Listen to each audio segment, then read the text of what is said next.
જય જવાન જય કિસાન। આજે આપણે આવી ગયા હતા બરવાળા ગામે વોચ પ્લાને મોટર કાઢવા માટે।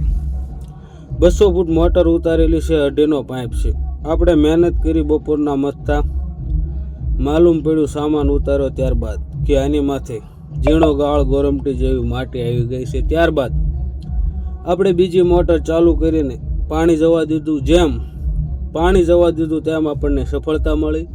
પાણી જવા દેવાથી જે મોટર માથે ગાળ પડ્યો તો તે મધ ઉડે તે રીતે ઝીણો ગાળ બણબણે, જેથી કરીને ગાળ ઉફાળા મારે અને સફળતાપૂર્વક મોટર નીકળી ગઈ। તમે જોઈ શકો છો અમારા કારીગરના પગ। નવી જ મોટર ઉતારેલી હતી, માટી આવી જવાના કારણે મોટર બંધ થઈ ગઈ હતી। સફળતાપૂર્વક મોટર નીકળી ગઈ। જય જવાન જય કિસાન, જય હિન્દ। ફરી મળીશું આવા નવા વિડીયો સાથે।